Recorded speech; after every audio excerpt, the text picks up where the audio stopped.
का नाम है समरभूमि उंबरकिंड। क्या नाम है?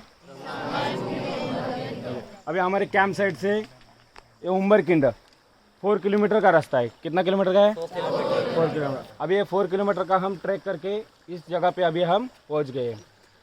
इस जगह पे आपको लाने का मतलब ये था कि ये जगह के ऊपर छत्रपति शिवाजी महाराज और कारतलब खान इनके बीच में युद्ध हुआ था।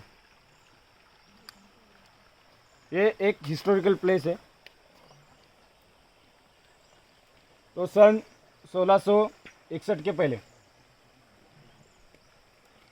औरंगजेब का मामा शाहिस्ते खान, उनके दरबार में एक बहादुर सरदार था, जैसे अफजल खान था। अफजल खान मालूम है सबको? हाँ, वैसे ये कारतलब खान था। तो कारतलब खान बहुत ताकतवर था।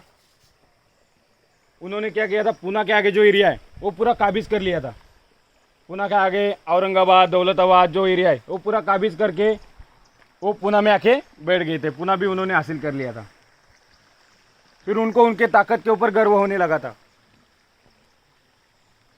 उनके बाद उन्होंने सोचा कि हम अभी छत्रपति शिवाजी महाराज की जो समुद्री ताकत है, कोकण पट्टा, जो कोकण पट्टा कहा जाता है भिवंडी से पूरा रत्नागिरी तक, ये पूरा एरिया वो काबिज करने के लिए उन्होंने सिर्फ सोचा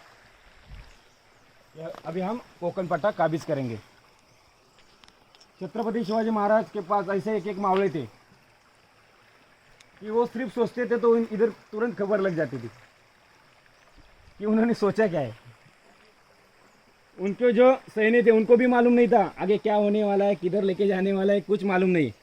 जैसे आप हमें बार बार पूछ रहे थे, सर किधर लेके जा रहे हैं, कितना टाइम हुआ, कितना किलोमीटर हुआ, वैसे ही उनके सैन्य को कुछ भी पता नहीं चलता था कि किधर लेके जाने वाले, क्या करने वाले, किसके साथ लड़ाई होने वाली है। लेकिन हमारे पास ऐसे मावड़े थे, उनको तुरंत एक खबर लग जाती थी और वो छत्रपति शिवाजी महाराज को देते थे। उनको बोलते थे गुप्तहेर। छत्रपति शिवाजी महाराज के पास ऐसे कौन गुप्तहेर थे, उनका नाम आप बता सकते हो? बहिर्जी नाईक, तानाजी मालुसरे, बाजी प्रभु, मुरारबाजी, ये सब मावड़े थे। लेकिन खबरी जो उन्होंने बताया उसके लिए क्लैप करो। खबर बहुत इंपॉर्टेंट होती है। आपके पास ताकत थी, ये तानाजी मालुसरे, मुरारबाजी, बाजी प्रभु, इनके पास ताकत थी, लेकिन उनको खबर देने वाले भी बहुत इंपॉर्टेंट थे। क्या होता है, देखो हमारे पास ताकत है लेकिन हमें कुछ कोई मारने वाला है, या अगर हमें पता नहीं होगा तो हमारी ताकत कुछ काम किया गया नहीं। तो खबर बहुत इंपॉर्टेंट होती है। कल टीचर हमें मारने वाली है तो हम क्या करते हैं, पहले स्टडी कंप्लीट करके रखते हैं या कल डांडी मारते हैं, है कि नहीं? डांडी मारते हैं, दोनों में से एक काम करते हैं, ठीक है? तो खबरी थे बहिर्जी नाईक। छत्रपति शिवाजी महाराज कहते थे कि ये जो स्वराज्य खड़ा हुआ है वो उनकी वजह से खड़ा हुआ है, क्योंकि हर टाइम वो खबर लाके देते थे। खबर बहुत बड़ी होती थी और वो हम युद्ध जीत पाते थे। कारतलब खान ने सोचा था कोकण पट्टा काबिज करने के लिए 30,000 सैन्य, कुछ हाथी, कुछ घोड़े लेके जाएंगे। तुरंत खबर जैसे बहिर्जी नाईक को लगी तो तुरंत खबर छत्रपति शिवाजी महाराज को वो खबर पहुंचा दी। महाराज को भी खबर बड़ी लगी। 30,000 सैन्य जैसे महाराज ने सुने, महाराज चकित हो गए। 30,000 सैन्य, उसके साथ घोड़े, हाथी, इनको रोक पाना मुश्किल है, लेकिन इनको किधर तो रोकना जरूरी है। छत्रपति शिवाजी महाराज ने तुरंत आदेश दिया नेताजी पालकर को। नेताजी पालकर मालूम है आपको? उनका गांव है पनवेल खोपोली के बीच में, चौक करके गांव है, उधर वो वस्ती के लिए थे। तुरंत महाराज ने जैसे आदेश दिया, बहिर्जी नाईक, नेताजी पालकर वो भी खुद चकित हो गए। महाराज बता रहे थे कि नेताजी कुछ तो सैन्य लेके पेन के यहाँ पे आप हाजिर हो जाओ। पेन मालूम है आपको? अलीबाग खोपोली के बीच में पेन एक गांव है, सिटी है बड़ा, पनवेल से पेन नज़दीक है, वैसे वो साइड का रास्ता है बीच में का। तो नेताजी पालकर ने कुछ सैन्य जमा किए, सैन्य थे सिर्फ 1,500 से 2,000 और कारतलब खान के पास कितने थे 30,000। अभी 1,500 से 2,000 और 30,000, अगर प्लेन मैदान में किधर युद्ध हुआ तो कौन कौन जीतेगा 30,000। मार मार के कितने मारेंगे, अगर हमारे पास ताकत भी ज़्यादा होगी तो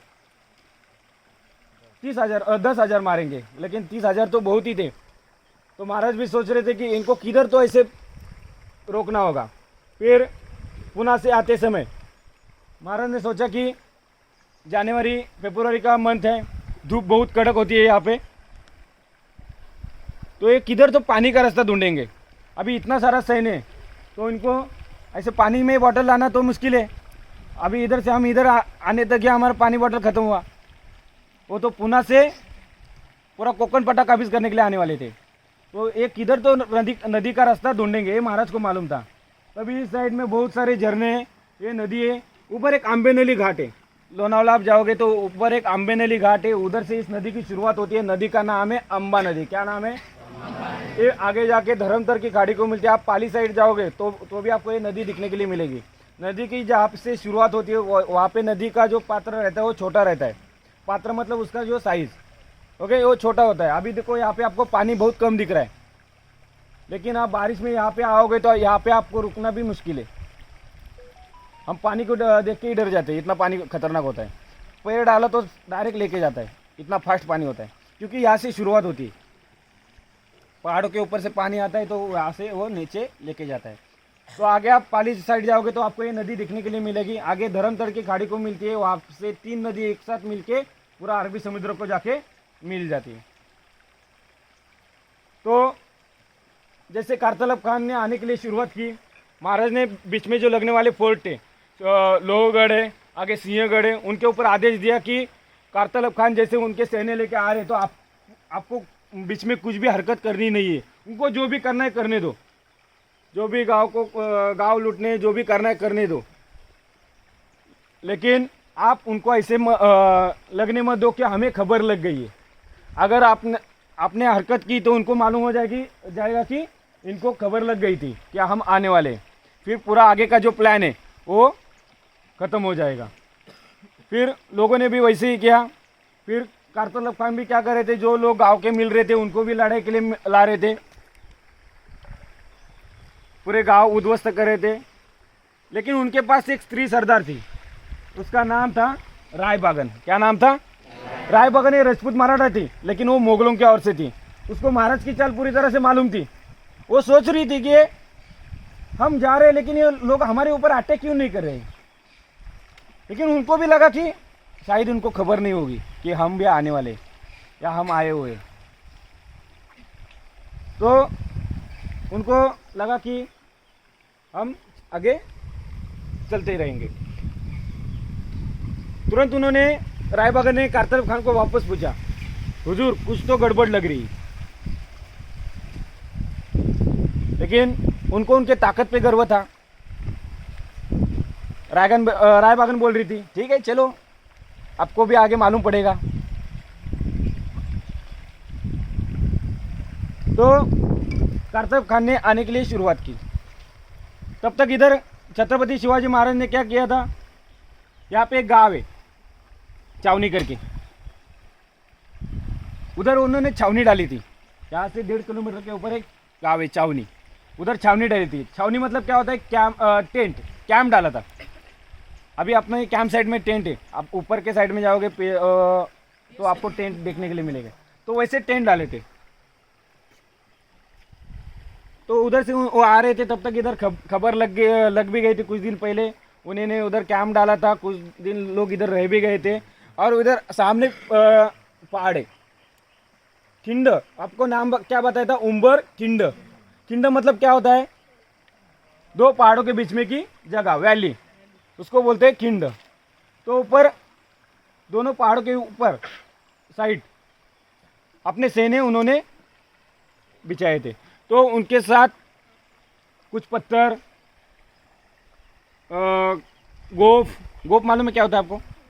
गोप एक काटी रहती है, उसको रोप लगाया हुआ रहता है, उसको पत्थर बांधते और ऐसे टारगेट करके उसको जहाँ पे मारना है उधर मार देते, उसको बोलते हैं गोप। सीलिंग मालूम है आपको? गुलेर, बेचकी। ओके, जो अभी हम कैंप साइड में हो जाएगा अपना एक्टिविटी, हो समय रहेगा तो उसको बोलते हैं बेचकी। वो उनके पास थी, तलवारी भी थी, लेकिन उधर तलवार का काम नहीं था। दुनिया में उस टाइम पहले ऐसा राजा था कि दूर से भी शत्रु को हरा सकते हैं, ऐसा जो शोध लगाने वाला पहला राजा था, जो कि ऐसे हथियार भी हो सकते हैं कि दूर से भी शत्रु को हम, उसको मालूम भी नहीं पड़ेगा कि किसने अटैक किया है। बहुत सारे बन गए थे ऐसे, लेकिन अटैक कौन करे मालूम भी नहीं पड़ेगा। ये दिखाने वाला पहला राजा था। तो उनके पास ये हथियार थे। जैसे कारतलब खान के सैन्य आने के लिए शुरुआत हुई, ऊपर एक कुरवंडा घाट है, कुरवंडा घाट और बोर घाट। वो कंफ्यूज हो रहे थे कि किधर से जाना है। कुरवंडा घाट थोड़ा इजी है और बोर घाट थोड़ा हार्ड है। तो उनको लगा कि, महाराज को लगा कि वो कारतलब खान ऐसे सोच रहा था कि इनको मालूम है कि हम थोड़ा इजी रास्ते से जाएंगे नहीं, तो हार्ड रास्ते पे वो अटैक करने के लिए बैठे भी होंगे, मतलब ऐसे उन्होंने सोचा।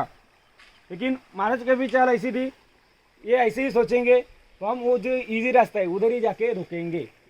तो उन्होंने सैन्य तो पहले ही रुकवाए थे। कारतलब खान के सैन्य आने के लिए शुरुआत हुई। महाराज ने अपने सैन्य के लिए बता के रखा था कि जैसे उनके खिंडी में आते, उनके सैन्य के लिए आने दो। जैसे खिंडी में वो पहुंचते तो उनके ऊपर अटैक करने के लिए शुरुआत करना है। जैसे ही लोग आ गए तो खिंडी में उनकी, मतलब मराठी में उसको कोंडी बोलते हैं, इकट्ठा हो गए।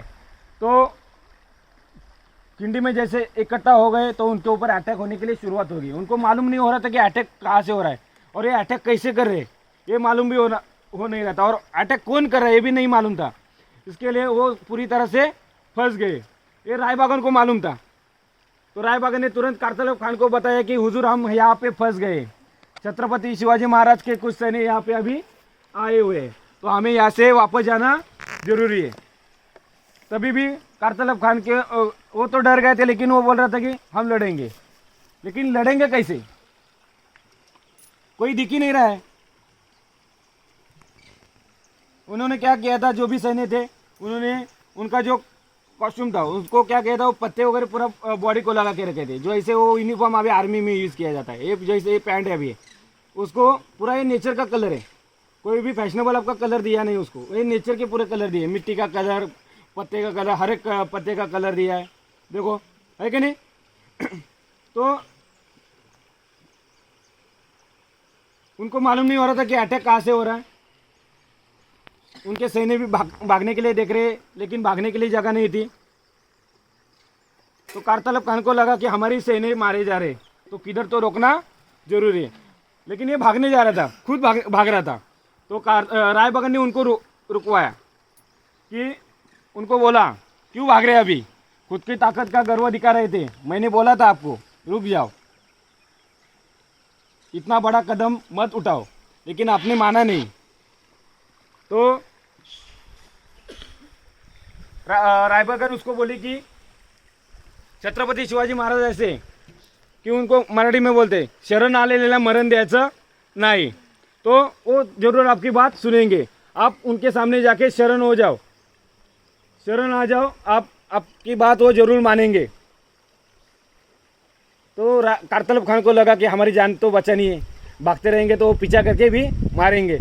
तो इसके लिए उन्होंने उनका वकील आगे किया कि महाराज के पास जैसे गए, तो वकील ने बताया कि हुजूर महाराज हम आपको शरण आ गए, हमें यहाँ से आप वापस जाने दो। तो महाराज को भी वही चाहिए था, क्योंकि हमारे पास सैनिक कम थे, ये उनको मालूम नहीं था। लेकिन ये बड़ी महाराज की चाल थी। सैनिक कितने थे, सिर्फ 1,500 से 2,000, ये इनको मालूम नहीं पड़ने देने था कि हमारे पास इतने ही सैनिक, नहीं तो क्या करेंगे, अटैक करते रहेंगे, फिर हमारा प्लान पूरी तरह से फंस जाएगा। जो महाराज को चाहिए था वही हो गया। और जो भी लड़ाई के लिए सैनिक लाए थे वो सिखाऊ नहीं थे, उनको सिखाया नहीं था, क्योंकि वो गांव में रहने वाले जो लोग थे उनको इकट्ठा करके उनको पूरी तरह से लड़ाई के लिए लेके आ रहे थे, मतलब उनकी ऊपर अत्याचार हो रहा था। फिर ये महाराज को मालूम था ये जो लड़ने वाले लोग हैं वो किसके किसके हो गए, फिर वो अरे अपने ही होंगे ना रे, अपने ही लोग हैं, उनको इकट्ठा करके सिर्फ हमारे साथ लड़ाई के लिए लाया हुआ है। तो महाराज ने भी ऐसे सोचा कि ये युद्ध यहाँ पे रुकवा देते। फिर युद्ध वहाँ पे रुक गया। फिर उन्होंने उनके साथ जो भी कॉस्ट्यूम पहना था वो भी महाराज ने बताया कि आपको वो जो कॉस्ट्यूम आपने पहना है, कपड़े पहने हैं, वो भी आपको यहाँ पे निकालना है। उसके साथ साथ आपके पास जो भी तलवार है, घोड़े, हाथी, वो भी यहाँ पे आपको रखने हैं और यहाँ से आप वापस जा सकते हो। फिर यहाँ से वो उनको जान प्यारी थी तो यहाँ से वो वापस चले गए और जो बड़ी हानि होने वाली थी वो यहाँ पे टल गई। जो छत्रपति शिवाजी महाराज ने एक भी मावड़ा यहाँ पे खोया नहीं है, ऐसी ये जगह है और यहाँ का युद्ध उन्होंने जीत लिया है। और यहाँ पे स्वराज्य की बहुत बड़ी लूट हो गई थी उनके पास से, और उनके पास से और भी मंगा के ली थी महाराज ने। फिर उसके बाद जो पुणे में जो जागीरदारी थी वो धीरे धीरे उनके पास से महाराज ने छीन ली।